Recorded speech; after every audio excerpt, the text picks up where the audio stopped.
We've got some huge updates on the Lakers offseason plans as Rob Pelinka decides on who to add to the squad. There are still some players that could be back on a team-friendly deal that could add a little something to the Lakers' overall depth throughout the roster and can help you get through a long and grueling 82-game season. What's good? I'm Okechi Apakama, and this is Lakers Digest coming at you with another video. And before we get into everything we have for today's video, I just want to remind you guys to subscribe to the channel if you haven't already to get those Laker updates, guys, because we are pushing towards 20,000 subscribers, and we're at about 18,000 right now. So each and every one of you guys who subscribe to the channel really and truly help out. Now, with that out of the way, let's hop straight into the topics we have for you today as DFS Hayes and Goodwin likely to stay. So, we just got a report from Eric Pincus, who was talking a little bit about the Lakers' offseason plans and what some of the things that they need to do to retool that roster and make it more of a championship contender. And he was talking about how the Lakers are probably going to be hard capped at some point due to Luka Doncic being close to the maximum, and then LeBron James possibly restructuring his contract as well. And then you also have Austin Reaves up for a contract extension. So what that possibly means is the Lakers can't be doing too much dealing there in free agency, and there's a good chance that guys on their team this year will return for next season. So this is part of what Eric Pincus said here from Bleacher Report, and he said you can pencil in Dorian Finney-Smith back at a close figure to his player option, $15.4 million. His relationship with Doncic may make him a fixture with the franchise. Assuming the Lakers retain Goodwin's 2.3 team option, waive Shake Milton's $3 million non-guaranteed, sign the 55th pick in the June's draft in the minimum contract, their payroll is about $195.4 million with 12 players. That leaves about $16.5 million on the second apron, projected about $207 million. For any free agent acquisition with a $5.7 million tax level exception for the primary spending tool. The Lakers also have Jackson Hayes' early bird rights, which allows him to pay as much as $13.9 million as a starting salary in the new deal. That's higher than what they budgeted for Hayes, as he is in a backup role. So, yes, a lot of things to talk about there, three different players. But first, we're going to start with Dorian Finney-Smith. And Dorian Finney-Smith was traded to the Lakers mid-season, and he fits quite nicely with the Los Angeles Lakers and what they were doing. And then things pretty much stayed the same when the Lakers made the trade for Luka Doncic, and worked out for even better for him because they had their chemistry from their Dallas Mavericks days, and Dorian Finney-Smith recently said that Luka Doncic was his most favorite player to play with. So getting him back on next year's team seems like a very likely proposition for the Los Angeles Lakers. Just one, because of that relationship that he has with Luka Doncic, and since Luka Doncic is going to be pretty much handed the keys to the franchise, having guys that he likes playing with is probably going to be priority number one, and Dorian Finney-Smith is at the top of that list. While he is a guy that the Los Angeles Lakers should not be paying too much money to, he still is a very good 3-and-D player that adds a lot of playoff capability to you because he can do it in a very high level situations, and he's a guy that can guard a couple different positions, even though he is declining just a little bit, so he isn't as good as he once was with the Dallas Mavericks, but he still is a very solid and viable option. I mean, just taking a look at his stats from last season here, averaged about 8.7 per game to go along with 3.9 rebounds. He shot about 44% from the field and 41% from the three-point line. He shot 45% on his corner threes, so that's where his value is really accentuated for a guy like Dorian Finney-Smith. So having him back on the Lakers would seem very much ideal for this Los Angeles Laker team.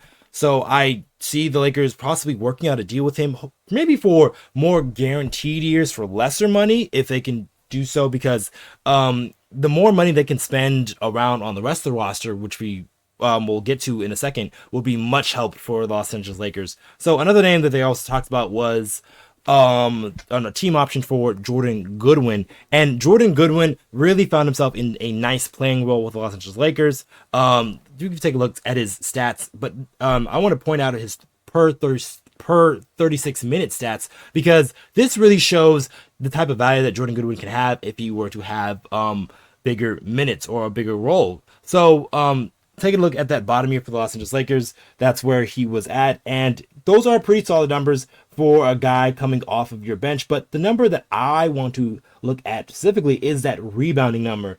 He is averaging about 7.4 in a per 36-minute average, and that's for a guy who is a 6'3 guard. That is where he really accentuates his value, because his ability to rebound at that position, and it is very vital for a Laker team that really struggles rebounding the basketball. So getting it from other spots on the floor can be very important. And also, he's a very team-friendly deal, about $2.3 million team option, which I very assume that the Lakers will pick that up, because he is a very solid player, played for them in some parts there in the playoffs there, probably not too much, but he still is a guy that is still young. He's about 24, 25 years old. So there is still some room for improvement. And I do think he has some chemistry to grow with a guy like Luka Doncic, because I do think he can play off him because of his ability to defend a couple of different positions and his ability to rebound the basketball. He also needs to improve his shooting as well. And he did show some spots there where he was a better shooter than he was given credit for, but it's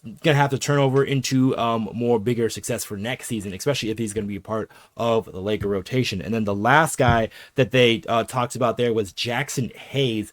And Jackson Hayes, albeit he kind of found himself in this position because he was one of the guys the Lakers were looking at as a backup role to Anthony Davis. This is prior, obviously, to the Luka Doncic trade, and then he was fighting for minutes with Christian Wood, but Christian Wood fell into injury, and so Jackson Hayes assumed the backup role and pretty much took up that spot, really. And then he became the starter once the Lakers traded Anthony Davis. So in his starting moments, he did have some really, really good games to the Los Angeles Lakers, being that consistent lob threat, that guy that can run the floor, showed some improved defense, but it really just fell apart there in the playoffs, where he couldn't find too much time and really faltered against a very big front line in Minnesota. So Jackson Hayes being back could also still be a possibility because of the early bird rights. The Lakers can pay him more than any other team out there, and that is more incentive for a guy like Jackson Hayes to come back to the Lakers squad, even though he might find more of an opportunity with another team,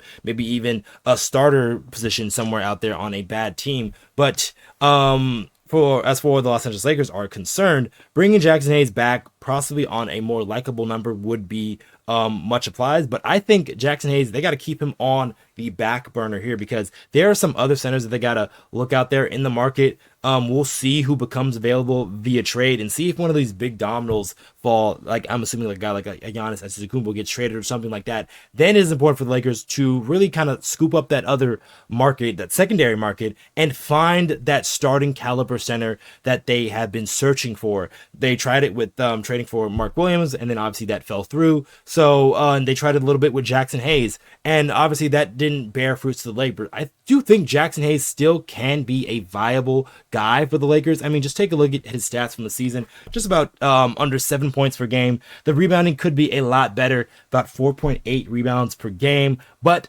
where he really shines is that field goal percentage, because it's mostly just all dunks for him.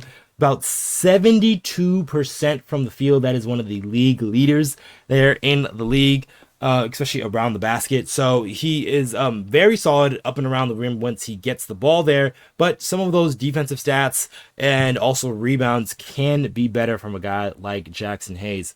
So with all of these guys possibly staying with Los Angeles Lakers, that kind of brings the question, who isn't likely to return? And obviously it still could be these guys that I just talked about here with Finney-Smith, Goodwin, and Hayes, but just for different reasons. I least likely doubt Finney-Smith would be going anywhere just because of his relationship with Luka Doncic. Same thing with a guy like Jordan Goodwin, just because of his contract situation. Hayes could not be back if the Lakers don't find that secondary, the other center that they're looking for, so he can be back on a backup. So I can see those guys, but some of the other guys, like I said, who might not be back, they talked about in the report, the Lakers possibly cutting Shake Milton. I do think he is all but sure is gone, whether if he is put in for a trade as salary filler or if the Lakers waive him at the beginning of training camp. So he is a very likely guy to be gone. Alex Lynn, another guy, end of the roster, very likely to be gone because that experiment did not work for the Los Angeles Lakers. Other guys on the team who might not be back. Maybe some of the two-way guys. We'll see what they do with Koloko and Jameson. Those are two guys that the Lakers aren't. But also some of the bigger question guys, as Austin Reaves and Rui Hachimura have been a very hot topic. And I less think that it's going to be Austin just because the Lakers named him as a pillar of one of their a pillar of their team going forward. So it bears the question, where does that leave a guy like Rui Hachimura?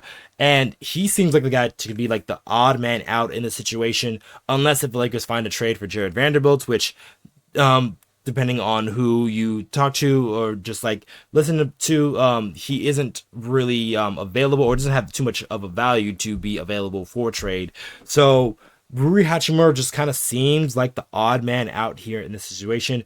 Albeit though he is a very good player, he's done so many good things for the Los Angeles Lakers. He fits well with LeBron, fits well with Luka Doncic, but it's just because the Lakers kind of have one too many guys who guard the same position, which is kind of the big point here that I'm making here. The Lakers need more versatility guarding different spots there on the floor, and that's mostly the point of attack and their backline defense at the center position. And Rui Hachimura doesn't really give you either. And all the guys that I named, with the exception of Goodwin and Jared Vanderbilt, don't really provide that point of attack defense, really. And then even Jackson Hayes, to an extent, doesn't really provide that backline shot blocking that you would like from that position. So the Lakers might use Rui Hachimura to flip him to find an upgrade at either that center position, or maybe finding that guard that can guard a myriad of different positions and be a point of attack defender. But that is up to Rob Pelinka and to see what the Lakers do here. The first big domino is, I think, will fall probably around the draft. So we are kind of I think about 4 or 5 weeks away from the draft. So the draft is coming up here. So there are going to be some decisions made on what the Lakers' future is and what they can receive here out there in the market as it pertains to be. But that's probably going to be it for this video, guys. Make sure you guys subscribe to the channel. There is still 75% of you who have recently watched our videos who are not yet subscribed to the channel just yet. And if you guys want more of that Laker news, Laker content, trade rumors, game recaps, just every and all things LA Lakers, you guys can come right here to Lakers Digest so you don't miss any of that action. All right, I've been your host, Okechi Apakama, and I'll catch you guys on the next one.